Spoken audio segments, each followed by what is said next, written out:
जी का फोन आया था, डिप्टी चीफ मिनिस्टर ने मुझे कहा ये सब रुकवाने के लिए, क्योंकि अभी मुंबई में जरा मुंबई का माहौल एकदम खराब हुआ है, उसको अपने को प्राधान्य देना है।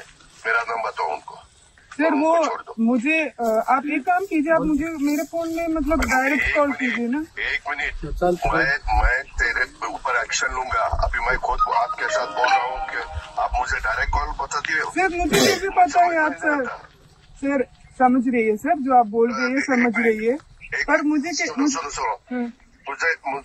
मुझे देखना है ना, तेरा नंबर दे दो या व्हाट्सएप कॉल करो। ठीक है सर, मैं यहाँ से बोल देता हूँ। ठीक है सर। मेरा चेहरा तो आपको समझ में आएगा ना? ठीक है सर। इतना आपको डेयरिंग हुआ है क्या? सर मेरे को कार्रवाई जो किया है मुझे कैसे पता है सर? सर मुझे भी है ना सर, मैं सिर्फ यही बोल रही।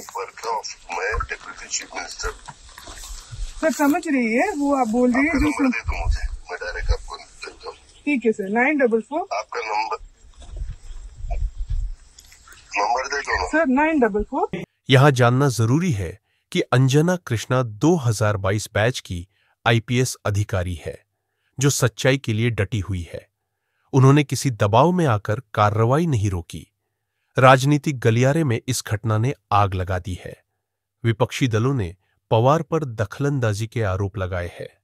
एनसीपी के एमएलसी अमोल मिटकरी ने अंजना के खिलाफ ट्वीट किया, जो बाद में उन्होंने माफी मांगकर वापस लिया।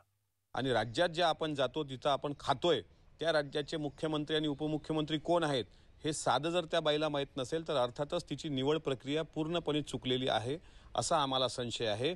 ज्याप्रमाणे पूजा खेडकर ह्या अधिकाऱ्यांनी स्वतः यूपीएससीला अनेकदा चकवा देऊन आयता लाभ लाटला होता, त्याच धर्तीवर अंजना कृष्णा यांनी तो लाभ लाटला असावा असा आम्हाला संशय असल्यामुळे मी स्वतः केंद्रीय आयोगाला म्हणजे केंद्रीय लोकसेवा आयोगाला स्वतः पत्र लिहिलेलं आहे आणि त्या पत्रामध्ये अंजना कृष्णा नावाच्या अधिकाऱ्याच्या सगळ्या डॉक्युमेंटची फेर तपासणी करा। तिच्या ह्या मॅडमची निवड प्रक्रिया कशी आहे ते एकंदरीत तिच्या वर्तनावरून लक्षात येते। आम्हाला शंका आहे आणि आम्हाला विश्वास आहे की लवकरात लवकर कागदपत्र भेटतील आणि जर पूजा खेडकर सारखं हे प्रकरण असेल तर त्याचा परिणाम त्या मॅडमला भोगावा लागेल।